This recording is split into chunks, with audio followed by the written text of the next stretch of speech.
Hello and welcome back to Shelf Center. This is Bryce, and thank you so much for stopping by. Please like and subscribe if this is something you end up enjoying.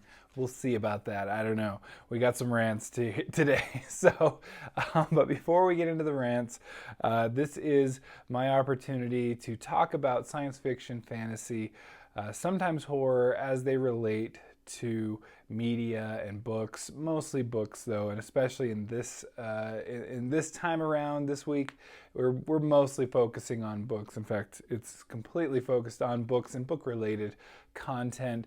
That's what my rants are about. First thing is, let's get into some new cover news. I thought this was pretty good. I'll leave links down below for when the rants start, especially on that Brandon Sanderson argument.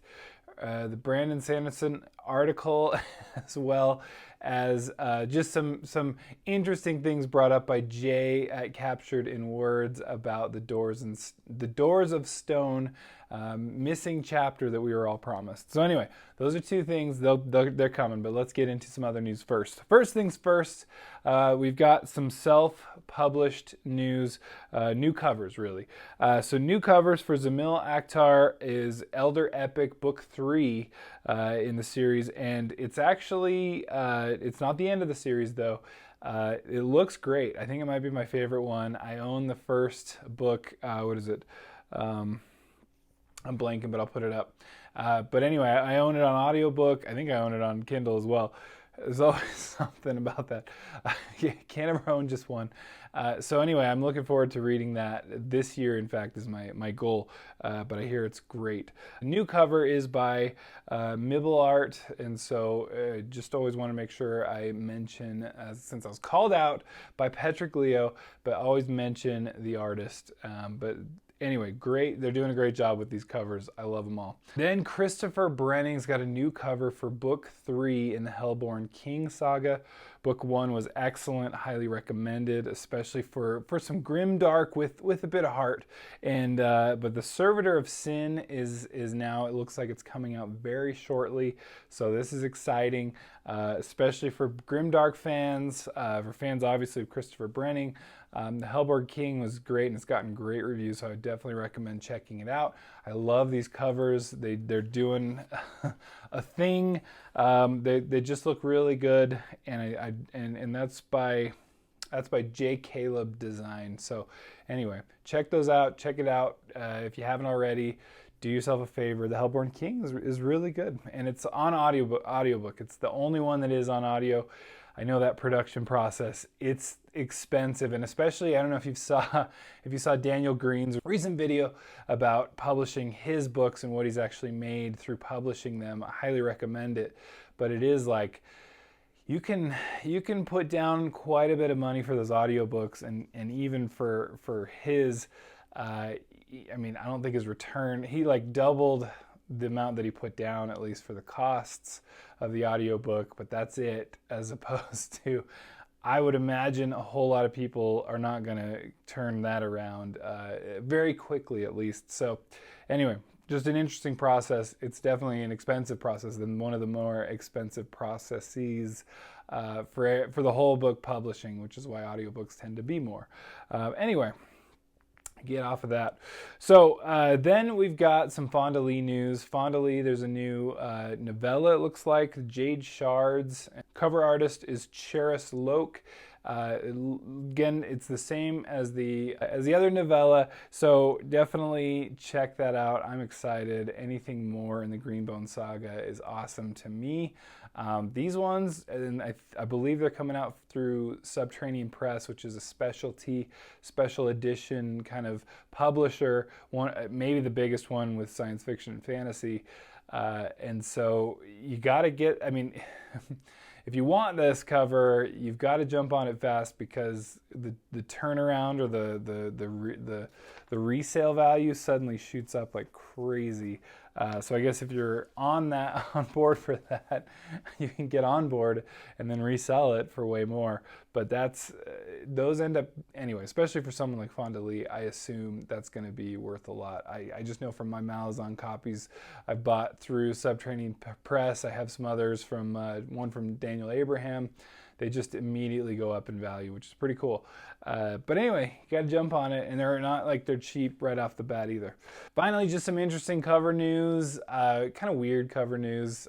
Patrick Leo covered this, and I just thought it was interesting and just kind of weird. But Winds of Winter, there's a cover out there by the same artist, Airtek Altinez, and I'm probably butchering the name, I apologize, but it's this weird, like, this illustrator or artist has done covers in the Song of Ice and Fire series before, and then this new one is like a fan copy. Sure, I mean, maybe in a sense of like Field of Dreams, right? Like if you build it, they will come. If you do the artwork, then the book will be published. Maybe that's it.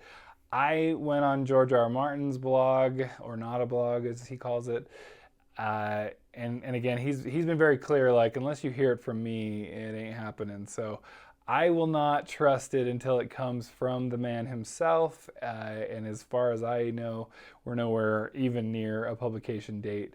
So cover art just might be a fun thing to do, draw some attention. Clearly it has to some degree, so maybe that's just the reasoning for it. Maybe it was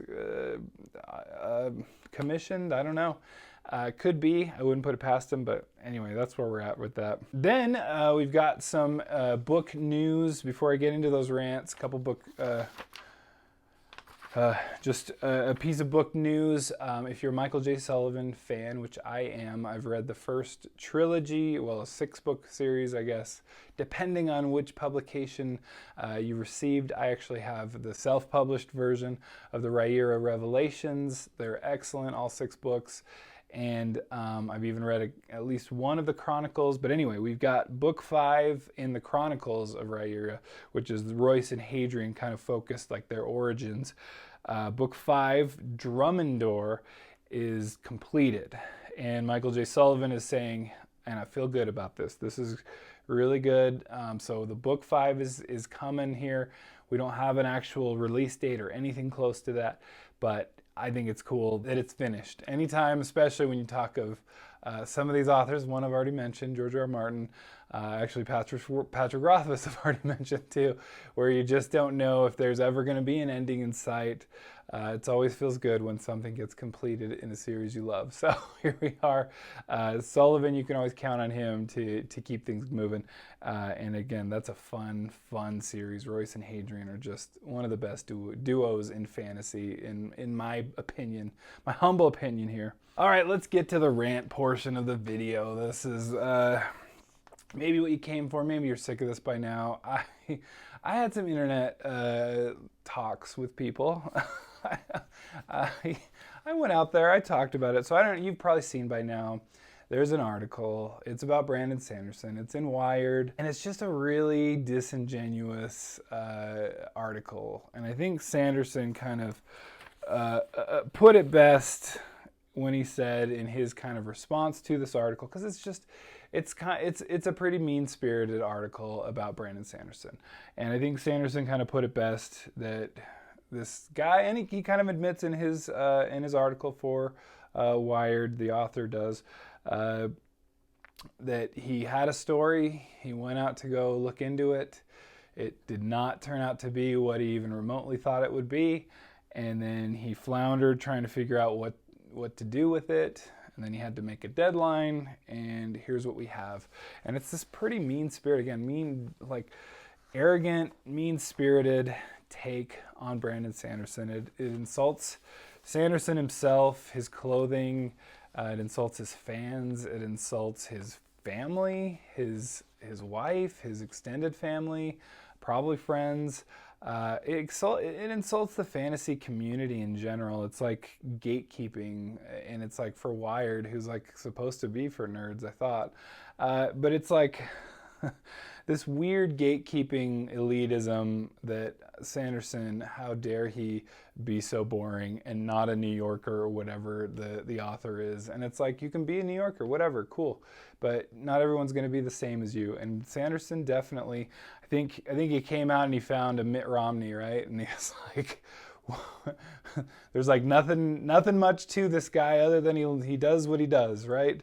And for Sanderson, he writes, right? And he loves to write. And his vacation time is more time to write. And that's literally his job too. So that's insane for, I think, most of us. And imagine having that as your job. But this is what the guy does, and he loves it. And, you know, parts where the article, again, it makes sense to a degree. You can criticize Brandon Sanderson. He's not above criticism. There's no one saying he's above criticism. But it's in this mean-spirited way where you even go down to his clothing, or flippantly say he doesn't care what the author of the article doesn't care what Sanderson's wife has to say about things. It's like, you just didn't need to put these things in there, these jabs about his religion even. And again, if you want to go into his religion and you have issues with it, then go into it, right? Like, go into it. Let's do it. Instead of these little pot shots, these low, really just felt like low blows. And so, like I said, so there's a couple points where he randomly quotes some bad lines. And sure, and again, criticism's criticism, and I think that's fair. And I think even Sanderson will admit he's written some not perfect lines, even bad lines, and that they got published even. Sure, and anyone can anecdotally nitpick or cherry pick random lines out of there. Sure, I can randomly, you know, cherry pick good lines too, right? So, and I think there's an argument too to be made that Sanderson himself, like he puts the story and the characters first, and they're going to be ahead of any kind of prose or even purple prose that can, I mean, even the best writing can pull you out of a story because you're focused on the writing itself instead of the story and what's happening in the story. And I think Brandon Sanderson puts the story above everything, and especially to be able to put together a whole Cosmere, you have to have some pretty good skills, frankly. Again, it's just in the way, like I can take random things like the random quotes. I can take where he goes, well, Sanderson he said he doesn't like rewriting, and it shows. And it's like, Sanderson, who's like the most open author ever, is constantly talking about he's on his 5th draft of whatever. He rewrites constantly. I will tell you, I've talked to many authors. I have been friends with many authors. Do I know any of those authors? And again, this is anecdotal, I get it. But does any one of those authors like rewriting? I will tell you, not one that I know, not one that I've ever known. And I don't think any author honestly does like rewriting. So I think that's an honest statement, yet they still do it. So it's just like, oh, and it shows. Sure, again, in the 3 lines that you were able to pick out. Sure. And again, it just things like he made $53 million last year. And again, and that's based on the fact that Sanderson makes $10 million a year from his publishing, and then he had a $43 million Kickstarter. So, but again, just some basic math here. I'm not even going into any kind of math, just some reasonable, logical math here. $43,000 isn't the money that Sanderson took home if that's the total that the Kickstarter made. We can all agree that at least Kickstarter took its portion. So let's go there. Now let's look into the costs of actually producing the books. So anyway, this is where it's just like mind-boggling to me, just the sheer lack of even like effort into this article that this author put into it. And it seems like the majority of the responses, again, because I took a pretty strong stance against the article and against and just kind of on Twitter in general, and it kind of the responses back to me, which again I'm kind of appalled because of the fact that I'm like, look, my whole point is not you can't criticize Brandon Sanderson. I in no way said that. I've never once said that. You can criticize him. Absolutely. I've called him overrated. I have a video about the top overrated authors, and I included Brandon Sanderson in that. So I have not been above criticizing Brandon Sanderson. Why would I call myself out in that? I'm not. What I'm just saying is that this was really, really, really arrogant, mean-spirited, and just uncalled for. And I can call that out, right? But a lot of people, it sounds like there's a couple different arguments back, but they come down to Brandon Sanderson has money. Why can't one negative article come out about him? Brandon Sanderson has money and he's white. Apparently that has anything to do with it. That was one of them too. He's Mormon, so he just deserves it. But again, like I said, if that's your issue, that he is Mormon, then go into it. Talk about it. Don't just take a pot shot and call all Mormons weirdos. Anyway, which the article does. It kind of pulls back on it a little bit, but it's like, are you kidding me? I got one, just because the author opens his home as a journalist is under no obligation to write a puff piece. Come on. And I'm going, at what point did I say he has to write a puff piece? There's no possible way in any realm where I said you have to write a puff piece on all of my favorite authors. I love Brandon Sanderson. And like I said, he's not above criticism even for me who loves him. Did I say you have to write a puff piece about him? No. Do you have to? I just don't understand. And just because he's rich, does that mean he's like, you yourself have to show your true colors, I guess? Because I believe in treating all people the same, whether they're rich or not. And so that's what just didn't make any sense to me. Because Sanderson's rich, it's not a good explanation as to why you can be a total jerk to him and not get called out on it. Again, free to be a jerk. I just think that demeans your own article and takes away from your point that you're making in your argument and shows that you're just lazy. And again, if that's what it is, people are going to call you on it. Again, it's always, oh, you want people to just be polite to celebrities. I kind of do, yeah. I'm okay with that. Do we really want that? Yeah, I think we should be kind. Isn't like that the thing? Like to be kind to each other? Whether they look the same as us, whether they love the same as us, shouldn't we be kind? Like, it should be. It just doesn't make any sense to not be kind. And just because you've had some good luck, good string of luck, or worked really hard for it, and people love your work. I'll get off my soapbox, but I thought, Brandon Sanderson had a great, nice response. It was very kind, and he put it very well. But again, I thought it was nice because he was polite, but then he threw in that line, but it's still kind of like a a shot back at him, and I appreciate it. That Sanderson kind of threw this out there, that like clearly he floundered and had to meet a deadline. And so I was like, thank you for at least stating that. Like, that's bogus. And the guy was just, again, you invite him into your home and he's just so absolutely just mean and unnecessarily mean. Anyway, I thought Brandon Sanderson handled it very well. All right, last rant item here.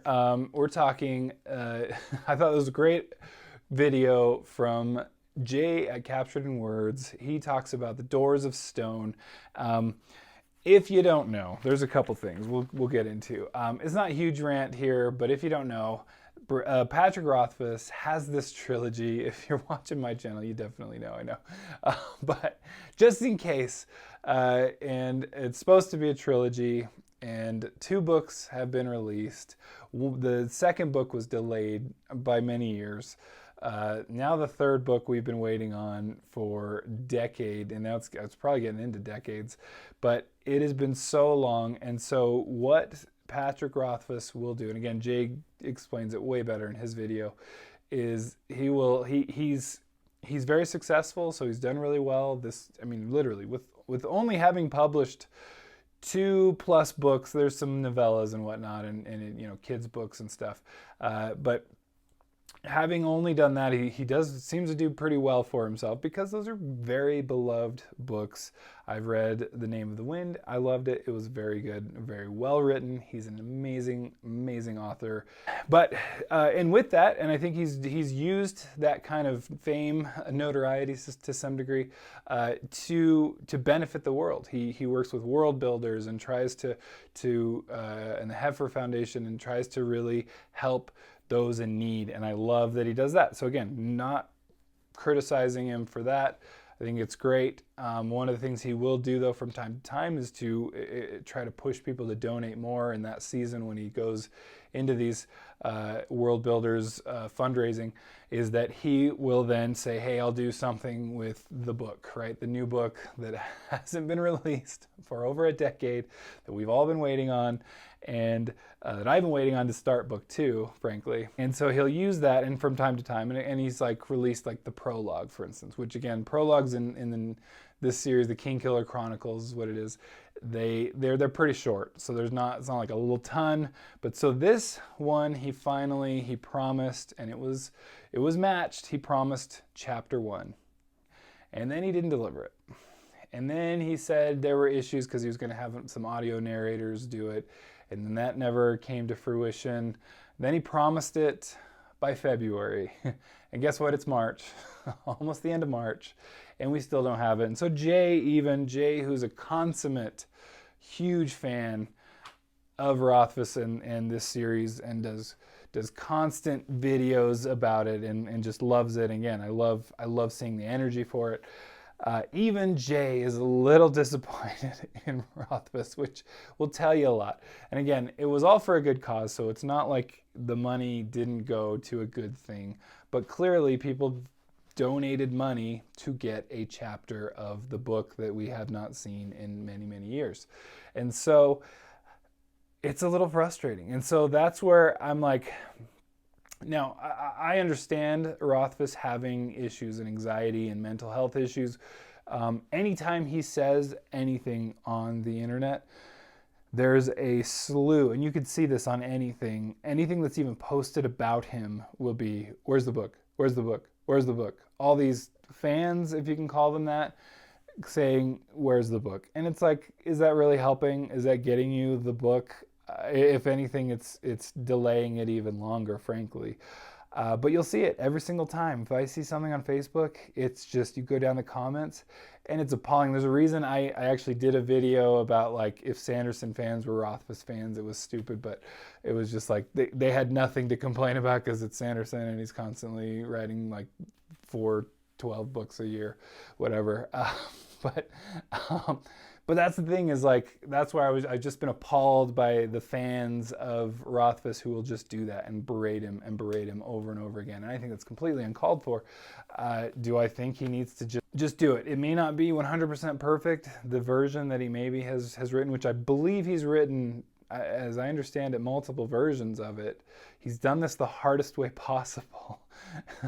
And so I think there's like multiple versions of it, and I'm like, just pick one. And it may not be 100% perfect, but then you can move on to the next thing and get more out there, because we need more. I think we would love to have just more in this world. And it's like, he's talked about going further, but it's like, you have to finish to go further. So anyway, this is one where it's like, I get his anxiety, I get the mental health issues and the frustrations, and I get all that, and he's blocking people that constantly are berating him, and I do not blame him for any of that. It's just that this one chapter that you've promised now, and that people donated money to get, and then you still haven't provided it. It's like, you could at least, and it's even a chapter that you could change later. I mean, frankly, who cares? Yep, there's the chapter, and now it's going to change if that's really what you wanted. Because chapter 1, I know that's where you're going to have some foreshadowing, I assume. So you're going to have to add more foreshadowing if you change the ending or whatever you do. Do that, just release it though, and just back it. That's all I'm saying is it's nuts that you've promised this and you are not delivering it. For what reason? I don't know. I can understand the rest of the book. I get that. And I'm not saying release the rest of the book, even though I kind of am. Just to be like, just pick one and go, right? Just move on and get on with it, and get on to the next thing and do the next thing even better, maybe. I don't know. But this one chapter you got to be able to do. Because even Jay is going, I don't even know if it's actually been written. I still think, I really do, because I've just in some of the interviews that I've watched and read and whatever, and where it's like at one point I thought I read it was like he'd done like 40 different versions of the book. And it's just because that's why I said he's done this the hardest way possible. It just wasn't satisfied. And again, if you're a perfectionist and this is going to, now like how many more millions of people, who knows? I get it, but I get the trepidation. But again, it's like, yeah, like at some point, yeah, it's never gonna be perfect. And as any author, again, I've talked to lots of authors over the years. Everything is always more editable. They always want to change it even a little bit more. I get that, and you always will. And guess what? That's just life. It is what it is, and it's like, let's move on and get to the next thing, because we want more. We want even more. I would say maybe people are done with it by now. Who knows? So anyway, I'll get off my soapbox here. That has been the Top Shelf News. I know this is one of the longer videos that I've ever done. I hope you aren't sick of these things, these topics by now, but I thought I had to get my 2 cents here.